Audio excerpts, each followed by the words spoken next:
ඔයාලා දන්නවද ඔෆිෂියලි සඳහන් කරලා නැතු වුණත් ආරංචි මාර්ගයෙන් දැනට ආරංචි වෙලා තියෙනවා කුවේට් ඉන්ටර්නැෂනල් එයාපෝට් එක තව මාසයක් හෝ මාස දෙකක් ඇතුළත විවෘත කිරීමේ හැකියාවක් පවතින බව. මොකද පහුගිය දිනවල ඇතිවෙච්ච වාතාවරණයත් එක්ක ඉන්ටර්නැෂනල් එයාපෝට් එකේ ගොඩක් ලොකු හානියක් සිද්ධ වෙලා තියෙනවා. ඉතින් එයාලා දැනුවත් කරලා තියෙනවා මේ වෙනකොට ඒවා රිපෙයාර් කිරීමට පටන් අරගෙන තියෙනවා කියලා. නමුත් ඔවුන් සඳහන් කරනවා මේ මාසේ අගසෝ හෝ ජුනි මාසේ වෙනකොට කුවේට් ඉන්ටර්නැෂනල් එයාපෝට් එක මගින් සඳහා විවෘත කරන්න පුළුවන් කියලා. ඉතින් මේ වෙලාවේ ලංකාවට යන්න ඉන්න ඔයාලට සෞදිය හරහා ලංකාවට යෑමේ හැකියාවක් තියෙනවා. අල් ජසීරා කුවේට් එයාලයින් හරහා ලංකාවට යන්න පුළුවන් හැකියාවක් තියෙනවා.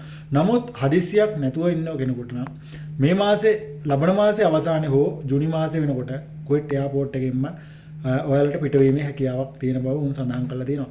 ඉතින් මේක ආරංචි මාර්ගයක් විතරයි. මේක ඔෆිෂියලි මෙහෙමයි කියලා කියන්න බෑ. මොකද සමහරක් විට නැවතත් යුදමය තත්ත්වයක් ඇති වුණොත් මේක තව ටිකක් දික් වෙන්න ඉඩ තියෙනවා.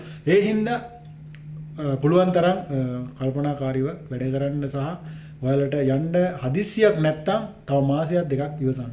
ඉතින් ඔයාලගේ අදහස් මොකක්ද කියලා පල්ලෙන් කමෙන්ට් එකක් දාගෙන යන්න.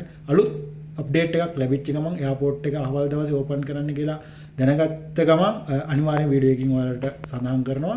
ඒ හින්දා මගේ YouTube channel එක subscribe කරලා තියාගන්න, notification bell එකත් අනිවාර්යෙන් click කරලා තියාගන්න. මම වීඩියෝ දාපුවම ඔයාලා ළඟටම ගෙන්නන්න පුළුවන්. ඔයාලගේ අදහස් පල්ලෙන් කමෙන්ට් එකක් දාන්න. හැමෝටම සුබ දවසක්.